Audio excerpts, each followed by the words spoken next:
This is Performance Anxiety on the Pantheon Podcast Network, and I'm your host, Mark. And today we're talking about music and its effect on mental health. And right off the bat, I want to make the disclaimer that neither I nor my guest, Autumn Whitaker, are mental health professionals. This episode is about our experiences and how music has helped us get through some of our issues. We talk about the effect social media has had on mental health, what music we listen to turn things around, and how writing and other creative endeavors helps us both work through our issues. Check out Autumn's new album, Night Moods Volume 2, on Think Like a Key Records. Check out the Hawk Percival on social media. Check us out at Performance ANX on Twitter and Instagram. And you can send us coffee at ko-fi.com/performanceanxiety, or we can send you merch from performanceanx.threadless.com after you buy some. Again, we are not mental health professionals, just sharing our experiences. If you're feeling stressed, having dark thoughts, feeling depressed, please reach out for help. There are so many places you can reach out to for help, and there are always people happy to listen. You aren't alone. And thank you for listening to Performance Anxiety on the Pantheon Podcast Network. How you been? I've been good. I just moved to a new place, so I've been focusing on that, and things are finally settled down. Oh, good. It's chill now. How are you doing? I'm doing all right. Doing as good as I can, I think. This is our second attempt at doing this, and it's ironically, it caused a lot of stress last time. I know for a mental health podcast, it definitely affected my mental health. No, I'm kidding. So with all that being said, let's talk about music and mental health. Yes. There's so many different ways to do this. So we're probably hit on a bunch of different things. And I feel like the first thing we should do is a little bit of a disclaimer saying, okay, I don't want the listeners to get the wrong impression because I'm not a mental health professional. I don't do this for a living. And we're not offering any health advice. We're just talking about our own experiences. Yeah, okay. If you are feeling stressed, if you are feeling like you do need to talk to somebody, reach out, find somebody to talk to. There are so many resources available that are either very little expense or no expense.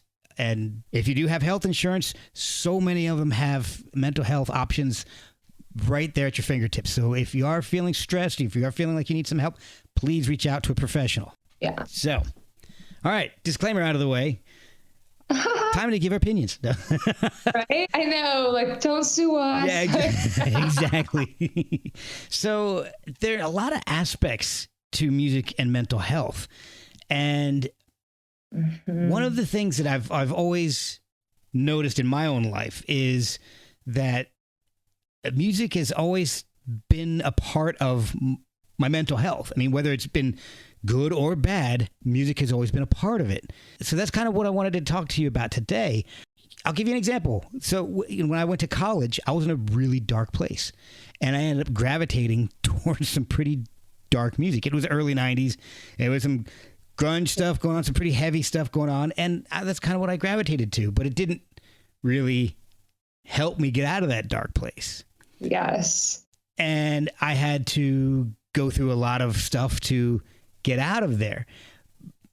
And one of the things that I've noticed is that listening to those songs again, it doesn't exactly bring me back to that dark place. I remember where I was at and who I was at, but I actually still like those songs. So yeah, totally. It did help me work through being where I was at, but it was more of, this is a song I can relate to because of where I'm at in my own head right now. Yes. So are there artists or songs that you particularly get drawn to whenever you're in a particular state of mind, whether it's dark or really happy? I mean, are there people or artists that you specifically pull out of your collection or stream or find to either help keep you in that great mind space a little bit longer, or to help you pull out of a dark space? Yeah, probably for dark spaces, Jeff Buckley.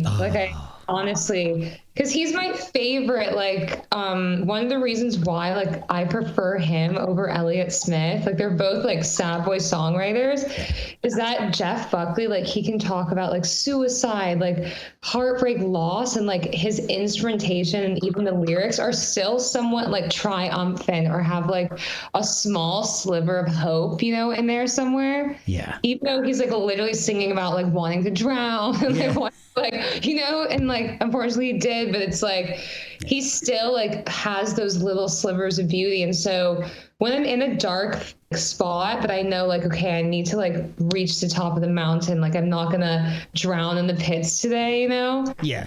I'll listen to like Jeff Buckley because I'm like, unfortunately he kind of made it out of his pits but didn't.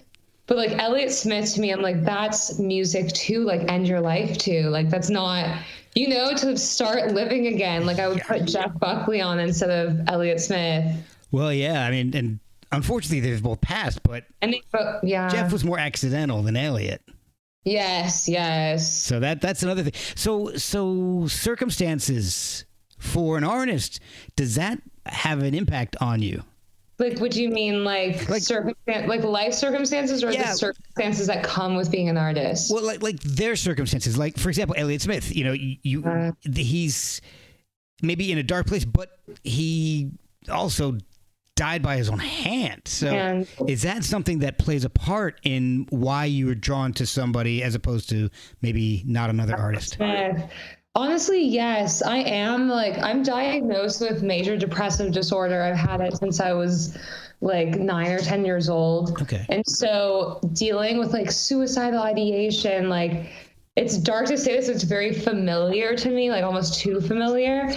And so that is why, honestly, I feel like on the subconscious level and the conscious level, I would gravitate towards more like Jeff Buckley, like Neil Young, like the sad boys, like even Roy Orbison, but they still were like, you know what?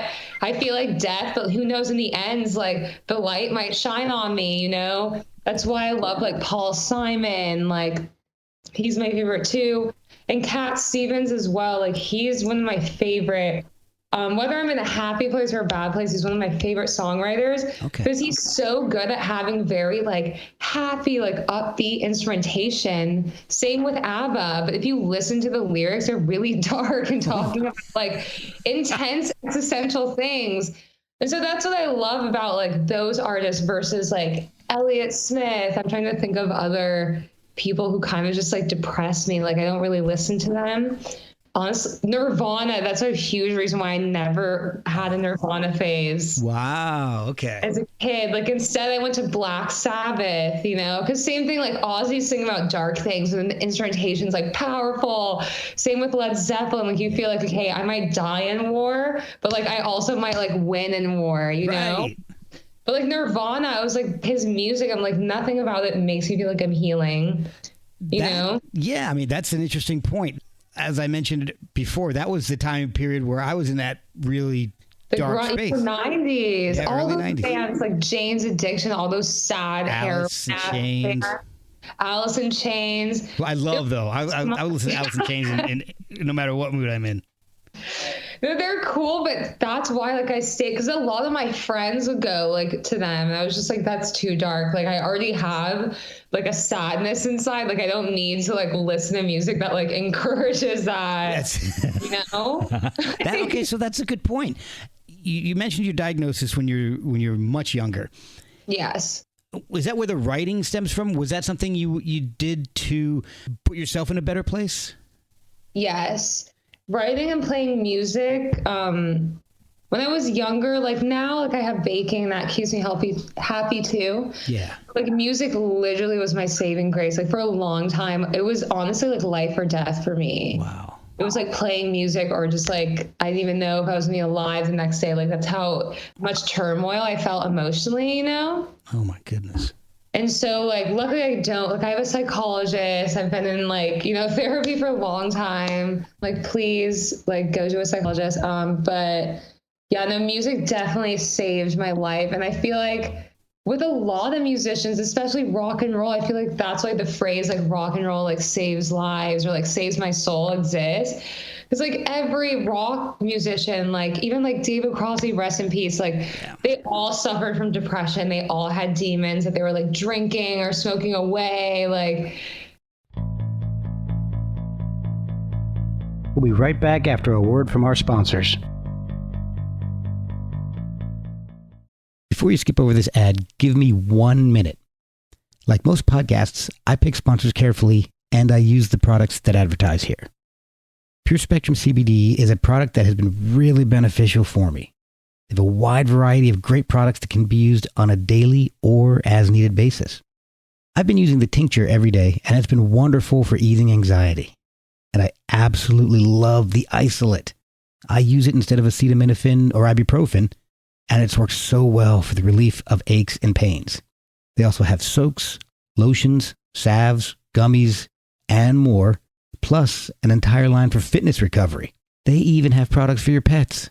See everything they offer at purespectrumcbd.com. And if you have questions, they're there to help. They helped me when I had no idea where to start. After you fill your cart, use code PERFORMANCEANX for 15% off your purchase. Pure Spectrum CBD, Pure Spectrum CBD, Pure Spectrum CBD. and I feel like rock and roll is for people who are broken inside, and like that's how you become whole. Not all rock stars like make it out alive in the end. Like unfortunately, like sometimes their emotions win or the darkness wins, you know? Yeah. Unfortunately, like, yeah. But it is a good may not be the right way.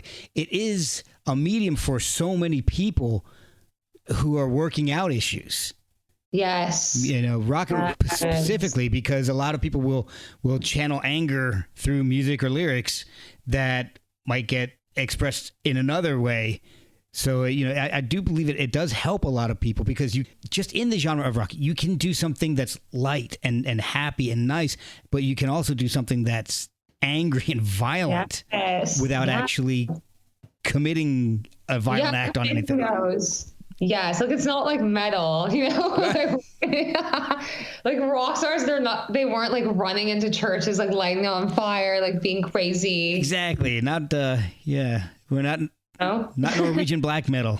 Exactly. That's like another, because I feel like that's good music. Like when I was 13 and 14, I feel like everyone had angst when they're like 13 and 14. You know, that's when I was really into like Isengard and like Burzum, like those dark, you know, Norwegian black metal bands. Mayhem. Yes, exactly. And like I was in love with Danzig. I still have a crush on him. But like I was like in love with Danzig. Like I feel like that's like the angriest music like phase I had. Okay. My like weird like black metal like Danzig like all morning all night phase. Oh wow. Okay. Oh, so that's pretty good though. That's some intense stuff. So yeah. It was like really heavy, and it's weird because again, like I couldn't listen to Elliott Smith even still now, because I was like, oh, that's too dark. Like that makes me feel like offing myself. But I would like listen to black metal and stuff and be like, yes, like they understand. Yeah. You know, like. Unfortunately, those guys, they did take it a little far, I will say. Yeah, no, they definitely committed acts of violence. Yeah. But I wasn't doing it, you know, so that's all that mattered. And the weird thing is that they ended up turning on themselves a lot of the time. Yes. So. Yes. Oh my God, yes. I think, is it whatever band, that Burzum, that guy, like he came from, it could be Isengard or whatever, but they like ended up like murdering each other or something. Oh, it was Mayhem. Oh, it's Mayhem. Euronymous, yes. Death killed himself, and then Euronymous killed himself. Yeah, it was just a whole mess. And there's a whole lot. There's actually several podcasts. Birthday twin. Oh my gosh. I know. Wow. I hate that. I know. Oh my gosh. When I found that out, our birthday's on Tuesday, I was like, Jesus Christ. Oh man. Well, happy early birthday. Right? To me and Euronymous. Gosh. I would say rest in peace, but there's no way he's resting in peace. No, he didn't no. live in peace. He's not resting in it. No, he didn't. No.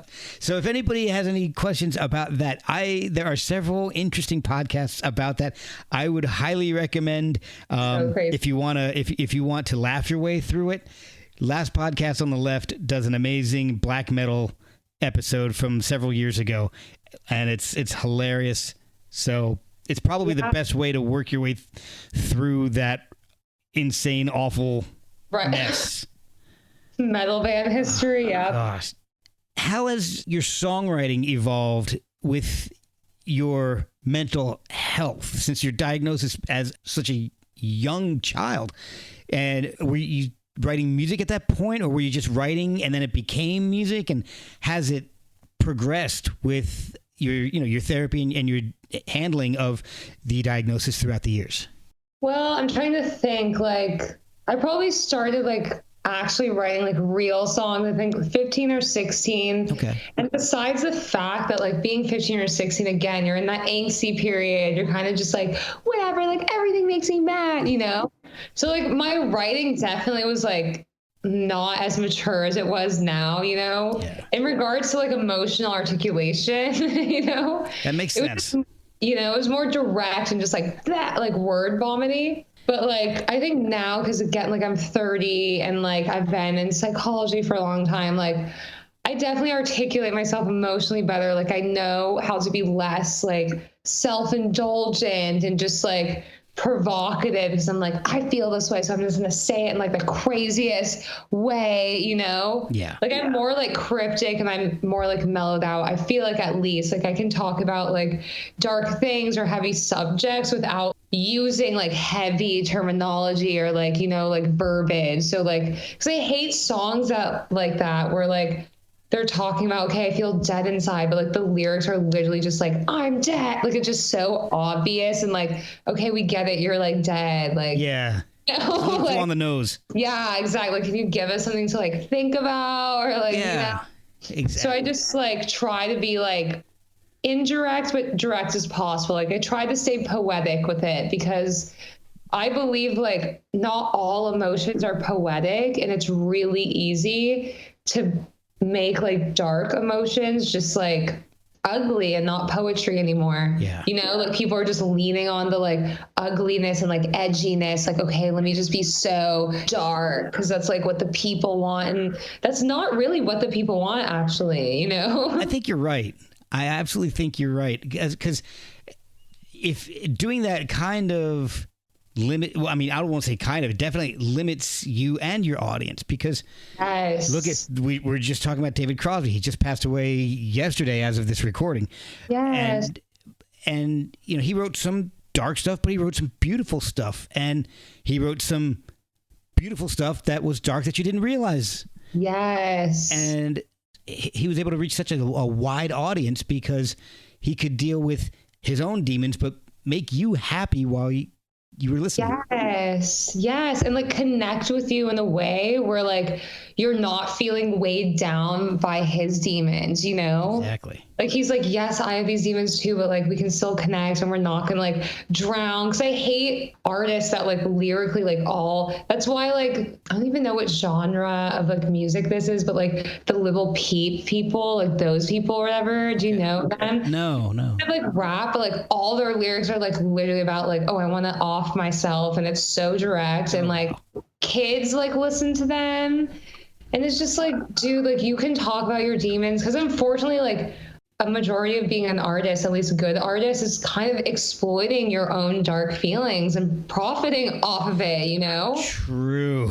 Like if you, at the end of the day, like as like kind of just not pleasant as that sounds, like you are marketing like your most like ugliest feelings, but you have to package it in a way where it's still accessible and still palatable, you know? And so it's hard because a lot, especially modern artists, because unfortunately in modern times, I believe like art's losing its poetry, like its mystery. Like most of the people writing lyrics, it's just so obvious and nothing's very profound anymore. Like no one's going to be a David Crosby, you know. We'll never get that again. And I think unfortunately social media is partly to blame, because people want to be shocking.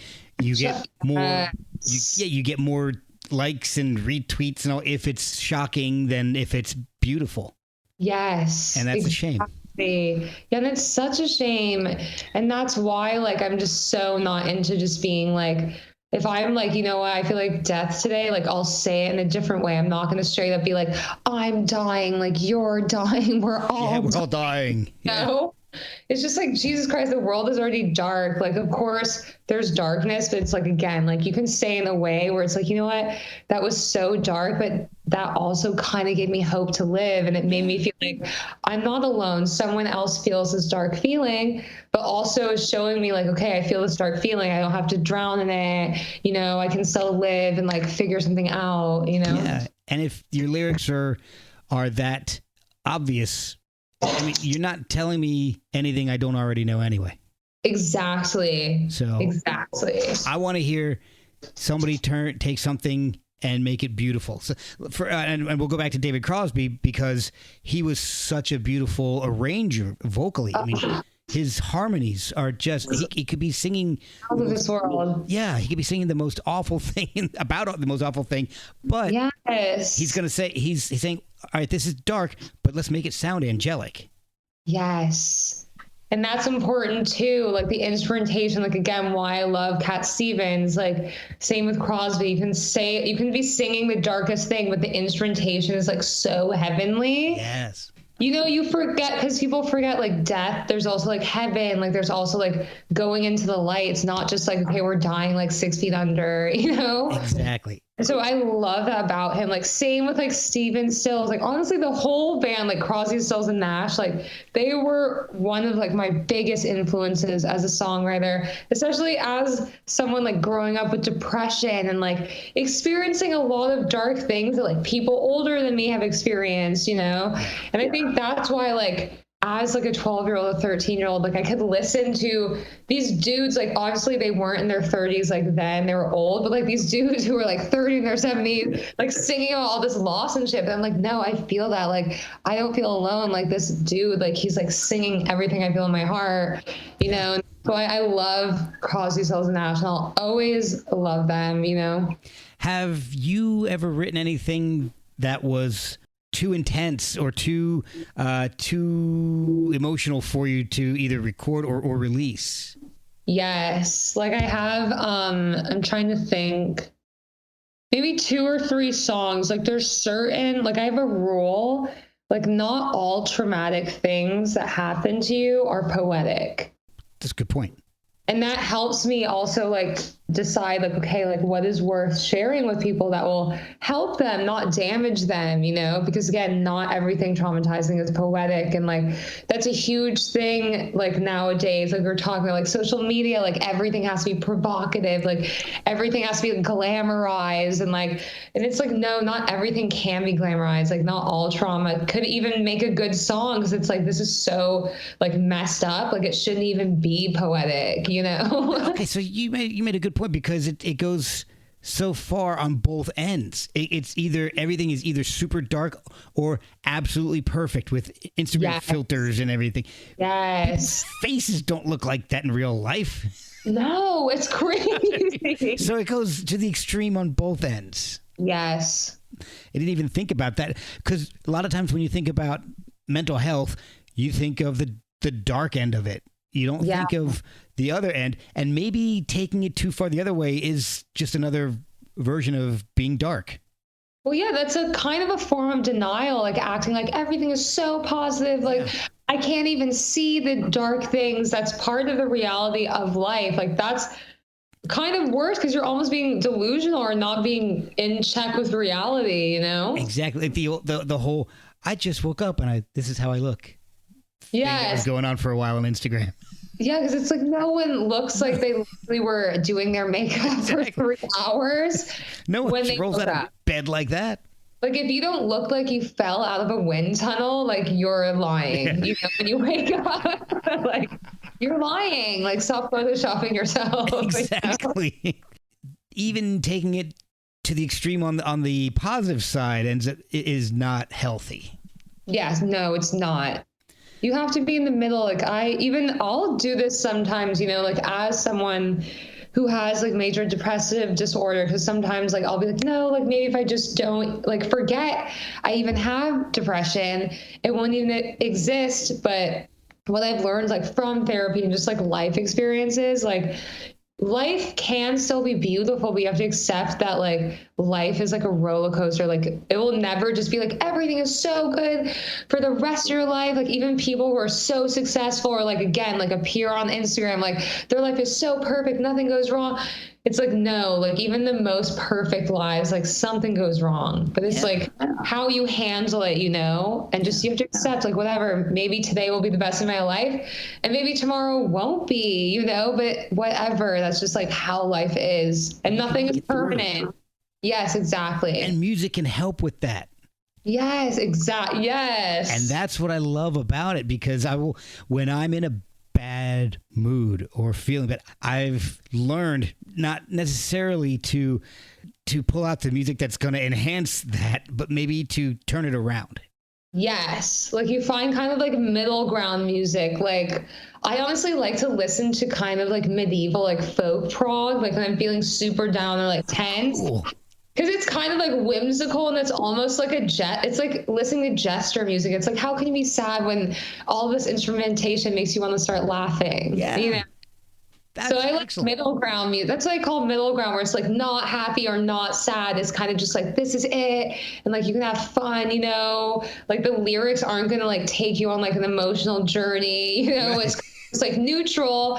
That's what I like about like folk prog, because usually they're just singing about like folk tales or like weird like Celtic lore. Yeah. So it's like, oh, am I gonna cry like listening to a story about like Sir Galahad or something, or be like, yeah, you know what, I am gonna go cuss someone out. It's like, no, I'm just gonna be like, oh, let me listen to this and be like, wow, fantasy, you know? Sometimes what I will do, and this may just be me, I don't know, but I will take music that I like in a language that I don't understand, and that way I don't even know the lyrics. I don't know what the hell they're talking about, but the music really turns me around, makes me feel better. So yeah, so I do that too. That's my other Turkish psych. Oh, cool. Is my other middle ground music, because again, I have no idea what they're saying.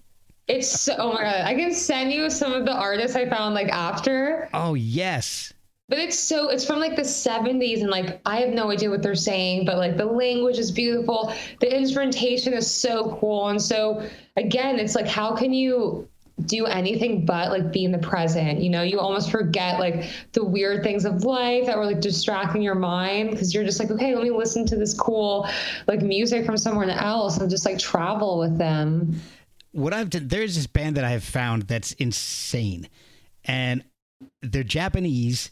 And I don't know if it's considered J-pop or what, but it's called Wagaki Band. Oh, wow. I haven't heard of them. Oh, I will send you a link. It's Wagakki. And they blend traditional Japanese instruments like shamisen and some of the percussive instruments with electric guitar and bass and keyboards. And it's just incredible. I love it so much. I don't understand what the hell they're saying, but they're just really, really cool. And they do some vocal effects that are not like the auto tune. It's something else that they're doing. It's just really strange, but I love it so much, and it makes me happy. So when I'm in a weird place, I'll listen to a Wagaki Band. Okay, yes, I love that. We'll be right back after a word from our sponsors. So that's one thing you can always do to distract yourself is listen to music that in a completely different language that you don't understand. Yeah. So when you particularly are feeling like maybe you're going down the wrong way, do you pull out the pad or your phone, or do you start writing music, or are you more listening to it to help you get out of that mood? Honestly, I always put on That's Life by Frank Sinatra. Whenever I feel like just so down the dumps, I'm like, I don't know what to do with my life anymore. I have no direction. I call him Frankie Baby. I'm like, if I knew him when he was alive, like I would call him Frankie Baby. So like whenever I'm sad, I'm like, no, I gotta put on Frankie right now. Like he would tell me literally like, get up, like you're fine, like cry, but it's like, no, you can't just like die on the floor, you know? Right. So like whenever I just need like a pep in my step, I put on Frank Sinatra. But That's after awesome. that, I'll write. But yeah, Frank Sinatra, that's my guy. He gets me in the dumps. I have a similar guy, but it's not Frank Sinatra. It's David Lee Roth. I will put on David Lee Roth to pump myself up. I was like 15 and I had a crush on him. I will put on the Eat 'Em and Smile album and listen to it front to back, and at the end I'm like, yeah, all right. He's definitely pump up music, like, for sure. And no matter what, whether it's Van Halen or his goofy ass solo stuff that he did. Oh yeah, His solo stuff is so campy, but it's hilarious. And it's hard. You can't be sad while listening to that. Oh, I'm telling you, put on Big Trouble or Elephant Gun, anything like any of that stuff by David Lee Roth, any of those songs. You can't not smile by the end of it. Yes, I love that. So what does trigger you to write? Is it being when you turn around and get happy, or does it have anything to do with mental health, or is it something else? It's when I feel less like in this stage of catharsis where you're just like I'm just going to say like the ugliest things and like all my ugliest emotions. Because to me, that's not like poetry, that's why like I have issues with Bukowski, because like his writing reminds me of that, like because he would just get literally wasted and like free form that shit, So I try not to do that, I'll sometimes like have like voice notes in my phone. Like if I shared my voice notes, like you would be like, oh my God, like my lyrics before I revise them, like they're super like indulgent and just like ridiculous. Oh, sorry, cool.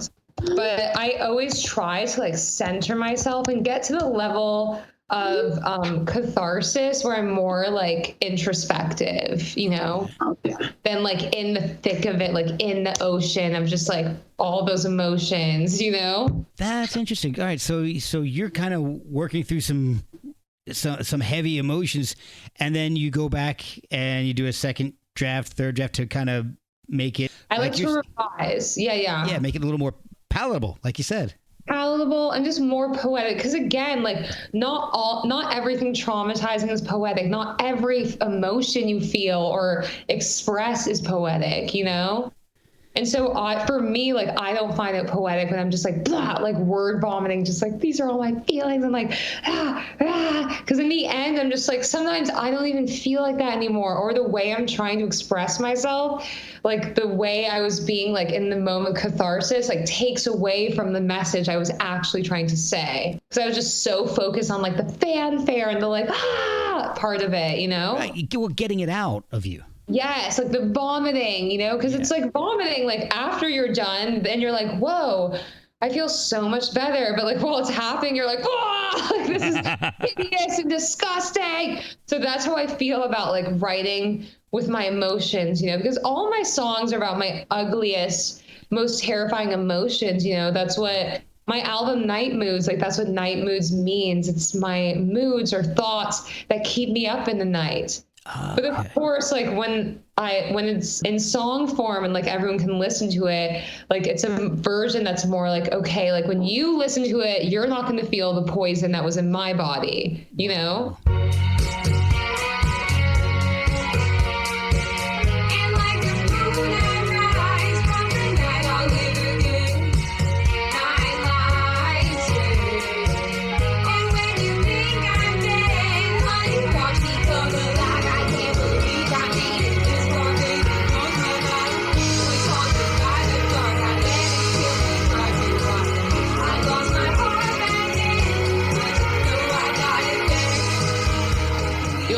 Like, okay, like you lived through it, like, oh my God, like I have the experience, like, because I don't believe again like in damaging people with my own damage. And art can do that, because when artists are super self-indulgent and forget the fact that like other people are going to be looking at this, and there could be people who are more fragile. They could be really young and impressionable, and they may think, oh, maybe I should be dying and like drowning too and like destroying myself. And that's what makes you an artist. It's like, no, that doesn't make you an artist.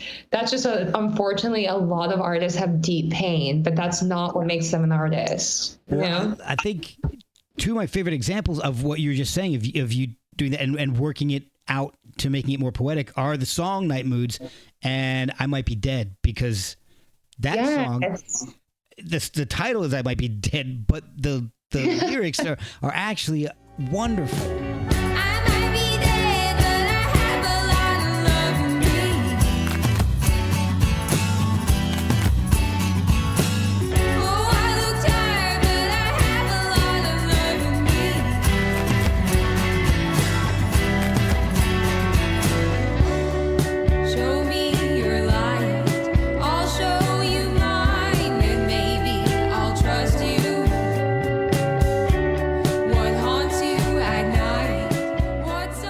Thank you. I love how you turn that around and make it positive.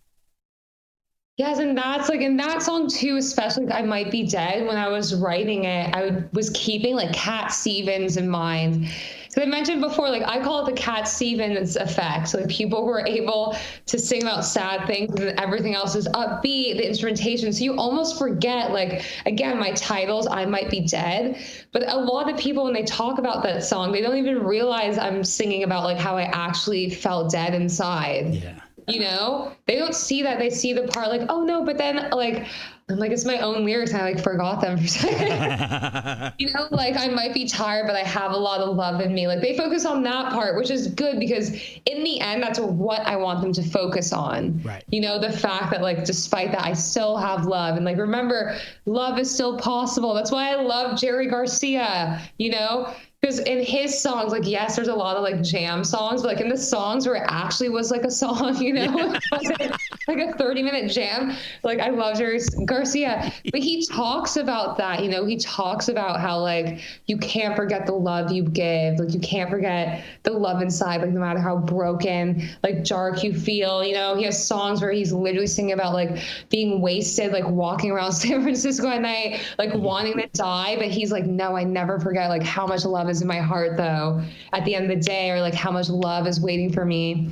And so I try to be like that. Like I try to be like Jerry and Cat Stevens, like both very sad people, dealt with addictions, like dealt with pain, but like their music, like with Jerry Garcia, like most people don't think like, oh, this is a sad jam. They think of like his like upbeat like guitar thing, like soloing, but his lyrical content is so sad, you know. It's super dark, but he could say in a way, again, that reminds you, like, no, even though I feel this dark, like, I still try to make a point every day to, like, have a good day and find the light somewhere. So do you go back to your word vomit from way back and ever look at it and either work something out of it or look at it and be like, what the hell was I doing? A little bit of both. All honestly, like there's some voice notes where I'll just start cracking up. Because sometimes like I'll be in a dramatic phase where I'm like, you know what, if I just like waited a day, like I totally would have been fine. Like if I contacted my future self, I would have found out that I actually was okay. And like I wasn't like the world wasn't ending. So I have some voice notes where I'm like, Jesus, I was really in a moment then, you know? But I'm just like, okay, at least like I was feeling something. So I try to acknowledge that. But I'm trying to think, I think on my album, one of my singles that like I'm working on now, like a lot of the singles I'll have are songs that like started off as word vomit, like maybe 8 years ago, like when I was working with my band, I had songs that I kind of put to the side that I was like, you know what, this is for me. Like, it's not to work on with them. Yeah. And like those songs, like lyrically, I'll go in and like update, like kind of modernize and also revise. Cause again, a lot of like the songs I was writing with my band, I was like 21, 22, and I'm like 30 now. So like emotionally, I'm definitely like grown up, you know, as you should by the time you're 30. Hopefully. You know? Hopefully. Yeah, I know, hopefully. I'm like, not everyone's blessed with that, but no, it's definitely like, I'll try, like, again, because like I was in a place where I was just like, so you're 21, you know, you think everything is like the end of the world, like everything's dramatic, like everyone's the love of your life, like, you know, like, so some of those songs I'm like, yeah, that's gonna stay there, like, you know, if I ever have like a career like Neil Young or something, like when I'm 60, I'll release those things. It's like, oh, the vault, you know, but Probably never, and it will not see the light of day, Okay. So does performing cause any mental health issues for you, or stir it up? Is it difficult for you? 100%. I don't perform anymore because of how negatively it affected my mental health. Wow, really? I have chronic illness, but like it would have affected my physical health in the long run anyway. But yeah, no, working with a band, like it was I'm trying to think what band to compare it to, but it felt like honestly the Beatles towards the end, like during the Get Back documentary, but like for 8 years straight. Like I never really had a good like, oh my God, the Beatles in the beginning, like the Cavern Club era, like we're all having fun. I never had that. It felt like it went straight to like we're all like at 1969, like everyone's like a snake, Everyone's Yoko. Everyone's Yoko, because honestly, like I was the type of band leader. It took me years to become a Paul McCartney. I was very much a John. I was just like very into my own emotions and like the dreams and the fantasy and like the vision. I was like, no, like I need to like cancel rehearsals for a month because I have to lock myself in my room and just like write. I was honestly more Brian Wilson than John Lennon. So that's why too, like because like I have major depressive disorder, I have other things, like I had to like fire my whole band and like retire essentially from performing because I felt myself heading down like a Syd Barrett road. Oh, wow. Because I come off very strong, like I can be put together, but I am very like sensitive and I'm very like, not so much now, but at the time I was very impressionable and I would get hurt very easily. And I felt like Brian Wilson and Syd Barrett because I was around people that I shouldn't have been around, and they knew of like my certain like emotional issues and things like that. Kind of like Brian Wilson, like his mess up like doctor person, but like all of my bandmates were like the doctor, and they were all like weaponizing the fact that like I had certain mental things, and like at the time like I didn't have the right psychologist, so like I wasn't getting the right help. And then so if your band members are taking advantage of the fact that they know how to trigger you one way or another, that's really unhealthy. And like convincing me that because I had all these things, I would never be respected as a musician. I would never be respected as a band leader. Oh, wow. And so that's why I hated, like, after when we would play shows, like the whole time I had like self-hatred, because at the same time they needed me. I was writing all the instrumentation for them. I was writing all the lyrics. They could barely play my songs. I had to revise my songs constantly just so they could play through the whole song. Oh, geez. And they would convince me that I was crazy, like Brian Wilson. They would convince me that I was a Brian Wilson and that my songs were bad anyway and too complex, and like people wouldn't take me seriously and look at me like I was a Syd Barrett. Oh my gosh. And so it's just awful. Like, again, it's not like that for everyone. But I tell people, like people who are, because in the end, like I play solo, like I just Todd Rundgren my thing. I'm like, I like to do everything by myself. Oh, cool.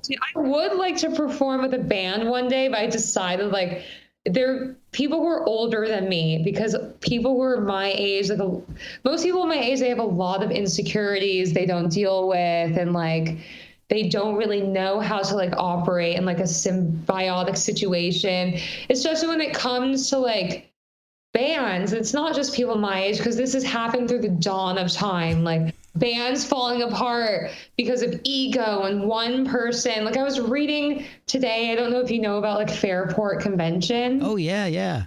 I'm obsessed with Fairport Convention, and my favorite person is Dave Swarbrick, rest in peace. But I was reading about like the jealousy between like him and like Richard Thompson, and like when Dave Swarbrick came in, Richard Thompson started practicing 4 hours a day just because he was so insecure and felt threatened. And like Dave Swarbrick's story, like honestly, was why too I don't play in the band, because like I was always that player, like everyone else in my band, like they weren't classically trained, but they graduated music school, and they would hold that against me. And I was kind of like a Swarves, like I could smoke I could like smoke an ounce of weed, be on the floor, but play like a 12-part like instrumentation, or just like write all the songs and perform a show. And like literally an hour before I was like, dude, I'm gonna like jump off this roof. And so they started getting envious towards me, even though I was like, why would you envy this? Like, I literally want to blow my brains out and then I have to go sing on stage all night. Like, why would you envy this? Like, Wow. it sucks. And so that's when like the weird, like turning against each other, like band stuff started happening. And so that honestly, I was like, you know what, I need to stop, or like I will end up like Sid Barrett. I will end up like Brian Wilson, where I barely can even perform anymore or even function, you know, because I was so just mentally beat down. So for me, bands honestly trigger my PTSD, like the thought of even performing in a band, but I do miss it. Like I'll watch live performances of like my favorite bands. And I'm like, oh, I miss like being on stage with your buddy and just like jamming and like locking eyes or just like laughing on stage. And like, I miss that. But then it's like, that's not all what it is, Right. you know? Yeah, unfortunately, it's not. Yeah, It's not just fun and laughing. no. As much as like, because I wish it was all just laughing and we're on stage and like blah blah, you know, but it's not. And like David Crosby, like I literally was reading today like one of his interviews in 2019 when he was talking about like how he wished he could be friends with like Neil Young again, like during that period, because I think they were still kind of weird. And so I was just like, it's so true, because he said the same thing. He was like, you know, for 40 years we were just like laughing, playing, and then all of a sudden it was just like, I can't stand you. Yeah, and it's so heartbreaking. Yeah, and their relationship has always been kind of weird anyway. Because it's a big personality being an artist. You know, you have naturally a moody personality. And I always say, like, being an artist is its own form of narcissism, you know? Like, all artists, like, we're all egocentric. If there's an artist out there who doesn't call themselves selfish, like, they're lying. They're in denial. You know? They're in denial. Even the best of us, like, we are egocentric, you know? I'll agree with you there. So it's just, like, yeah, it's amazing, like, bands like the Rolling Stones, like, who never broke up, could always play with each other forever.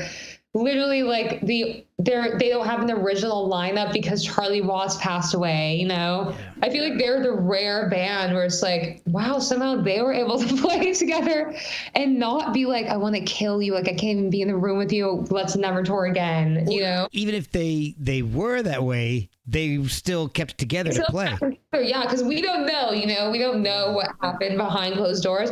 But it's like they're literally, I feel like, the only rock band where like they still play. They never had moments in the press where like it was publicized, like, oh, they don't, because like that happened with Crosby, Stills, and Nash. Like it was public knowledge. We all knew they didn't, you know, F with each other, so, you know. Yeah, I can't remember a time where I heard of a Rolling Stones feud. I remember hearing that, you know, maybe somebody wasn't happy with something or other, but nobody was ever feud. There was never a feud. Like there was never a Beatles situation. Like it never had that story, you know, where they fell apart and like they didn't have that. So I think it's rare, because like, I wanted to be like that, you know, when I had my band. That's why I kept sticking it out. And I was like, no, like I can get through all these rough patches. Like, you know, the Rolling Stones are like 70 and they still do it. Yeah. They put up with each other's bullshit and somehow get along.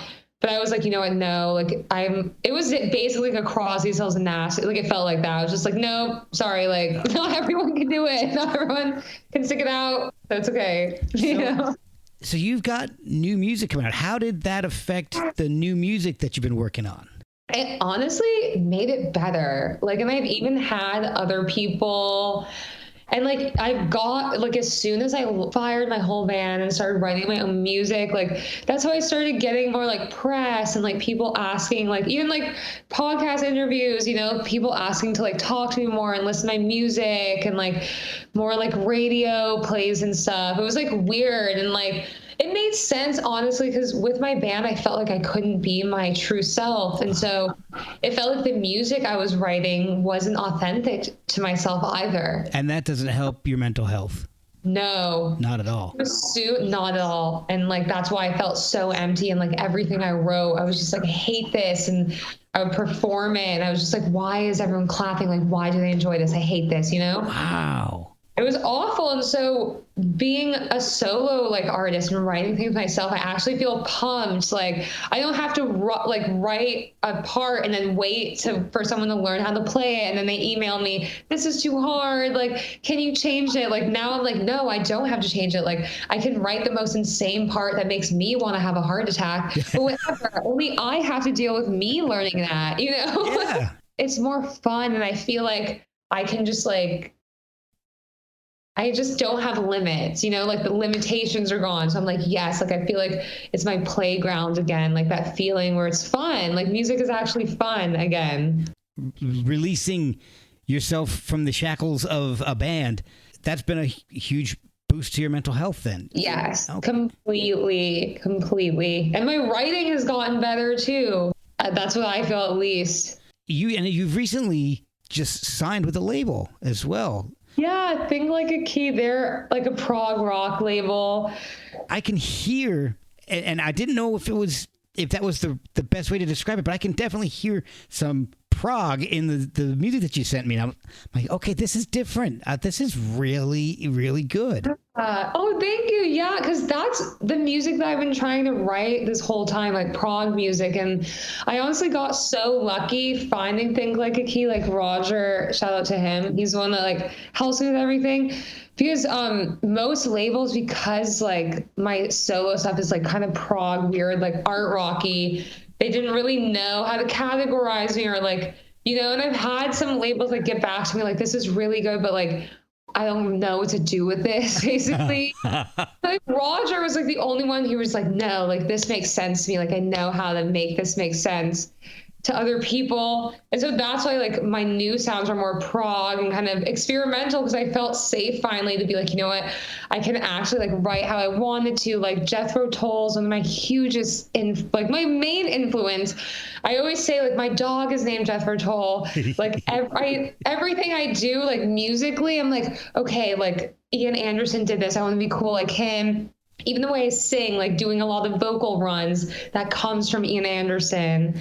So being a prog artist, like even though it's like, unless again, you're like Genesis, yes, or lucky enough to be Ian Anderson, yes, it doesn't pay the bills like being a rock star does. It makes me happy, you know? The timing isn't exactly right for prog at this point. I mean, it's not. No, 70s was 70s. Yeah, I would have been rolling in the dough. Yep. You know, I say that I'd be rolling in the dough, but I hopped out of the time machine a little too late. You hit the wrong button. Right? Yeah. So, are you performing everything on the new albums, or do you have people playing with you? No, I play everything. Wow. I do everything. I wrote everything. All the vocals are me, like everything. I mixed everything too, produced it. Yeah. And you have a single. Which is the first single that's coming out?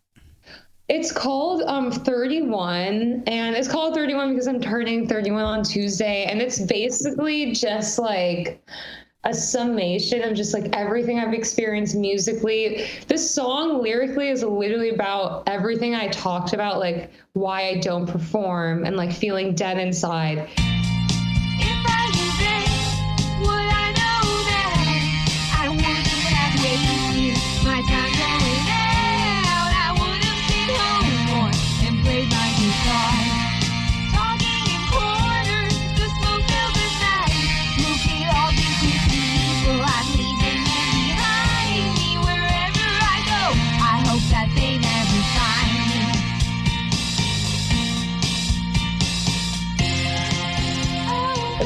Song is about that, like the nights I would be on stage, like out with people, and like how everyone would be clapping, but like I just felt like a fucking like skeletal husk, where I was just like, you guys are literally like clapping for my death almost, like I'm at my funeral. That's how it would feel almost. Wow. I was just like, I don't feel fulfilled, and like I would just hide, and I talk about hiding in the green room, and like my thing after every show was like Irish goodbying, because I was so depressed. Like I would let my band basically talk to all the fans, like talk to all the girls drunk, like take all the credit.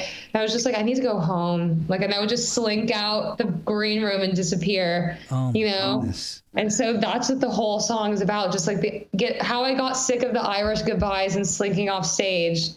and just speak my own thing. It's one of my favorites. The one who sent me that, and I love Space and Time. Oh yeah, alrighty. Oh yeah. Do you know how it feels? All for someone who's not here. Space and time, time and space. They all fall out, but I can't explain. Do you know how it feels? Oh yeah, everyone likes that song. That's a great song.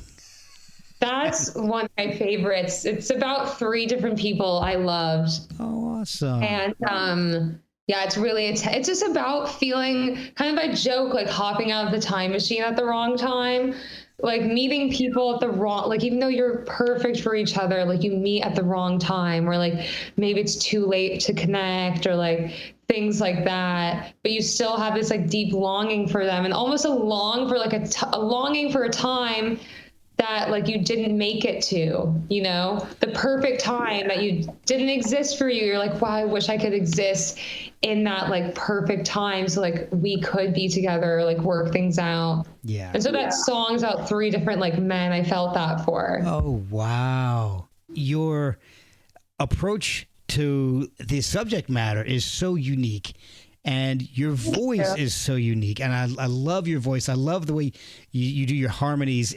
I listen to it and I'm like, oh yeah, that's definitely Hawk Percival. Thank you. Yes. I can pick, and I guarantee anybody who listens to you once will be able to pick you out from anybody. So I love that. I've really enjoyed everything that you've sent to me. It's just, again, it's like we were talking about it earlier, where it's music that, you know, I can see myself in a bad mood choosing these songs to turn myself around. Oh, good. And that's why I write because that's what I hope when I'm writing it. That's why I try to stay triumphant, like my instrumentation, like I try to use like dynamics in a way so it feels like the song's almost like carrying you up the mountain, you know?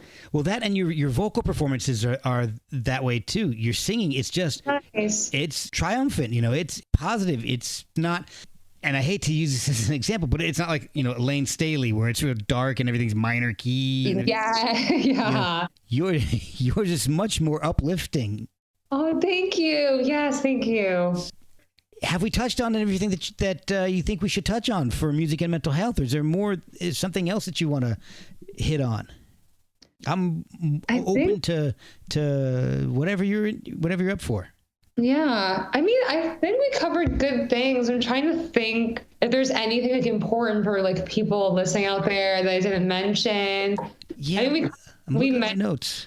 Yeah. Like look at your notes. I talked about like, psychology. We mentioned like, we're not like mental health professionals. So please, like, you know, see one, like therapy is good, you know, and like, I'll emphasize that point. Like, don't let the stigma of like psychology and just even going to treatment for mental health, especially as an artist. That's why like foundations like Music Cares and things like that are so important to me, because like artists, just being a musician in general, out of all the forms of art, like we are looked down the most. Even though we have people like the Rolling Stones, like Stevie Wonder, like musicians who are successful, they're like millionaires, can take care of themselves. Like musicians are still like, we're looked at as like these weird jester people almost, you know, we're not taken seriously. We're not very respected. Yeah. And so it's important like for musicians to have like some kind of emotional or mental health support, you know,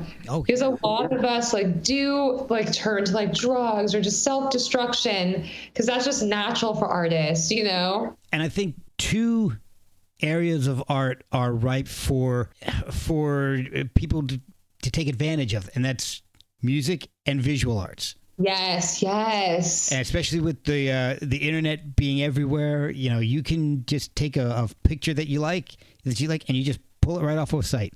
You can find, you know, you can go on YouTube and you can just pull anything off of YouTube that you want if you've got the right programs. You know, it's just ripe for theft and for and for not improving the artist's mental health because you know, you put all this stuff out there and it just gets taken.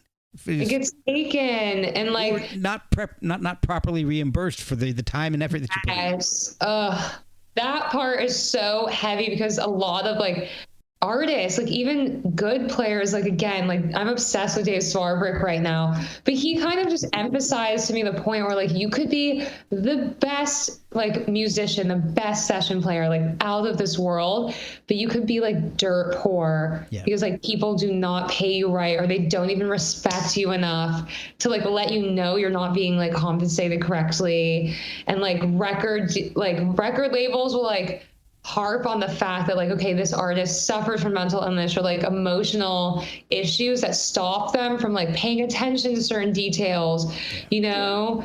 That's why a lot of like, there was a thing of like 70s musicians who are now like successful now or like all of a sudden they looked and found out their business manager was like robbing them blind. Yeah. You know, because the manager knew like not only did they have like childhood trauma that gave them like daddy issues and just like parental issues. So they saw this like manager, like Elvis's case, this manager is almost like a father figure, like the parent they never had, and they were like robbing them blind. Yeah. And you don't hear that with like actors, like you don't hear that happening in like the film society. It's like a musician thing. It's like not even the industry looks at us with respect. Like they'll rob us too and still treat us like the trained monkey. Like, no, hop, like clap your hands, keep going, you know? And it's so dark, you know, and that's a big reason why I stopped performing. Cause I was like, I don't want to be the trained monkey. Like, I don't want to be like Swarbrick where I'm like playing my ass off, but I have to like ask my fans to play for my like effing like transplant, you know?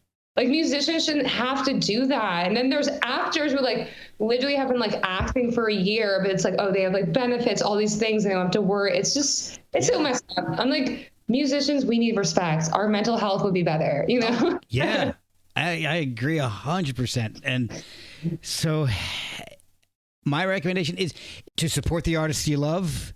Yes. Go buy their music. Don't just steal it. Don't just listen to it on streaming. Yeah. Streaming doesn't pay our bills and like that helps our mental health. And streaming doesn't pay for mental health care either. You know? See them live if you get the chance. Yes. Buy vinyls, do something. Buy merch, buy music. Yes. And if you're feeling stuck, if you're feeling, and this is my non-professional advice. Yeah. Yes. Emphasizing. Yeah. If you're feeling stuck, try something creative. Yes. You know, that's how I got into photography. That's how you got into music. That's how so many people got into things. A great friend of mine, Joseph Massey, that's how he got into poetry. It's just, and you may not be good at it at first, but exactly. keep trying. You keep going. Yes. If it's something you love, it doesn't matter if you're good at it or not. Instead of choosing self-destruction, choose creativity. Like, yes. Choose love, like Jerry Garcia always says. Like, remember the love that you have to give, you know? Exactly. Go outside, a little outside your comfort zone and do something that looks a little interesting to you, a little exciting. Whether it's picking up an instrument, writing poetry, grabbing a camera, even your cell phone camera. Just experiment, try some new stuff, and you may find something that you really love and that'll help your mental health. Yes. All right. Where can people find your music at this point? How can they get the album when it's out? My album, well, the first half of my album, Night Moods Volume 1, is actually on Amazing Radio UK, which is in the link in my bio, Hawk Percival Music or the Hawk Percival. But I have it on Amazing Radio for now to stream for free. My singles are all on Spotify, and you can buy Volume 1 Night Moods on Amazing Radio only. Okay.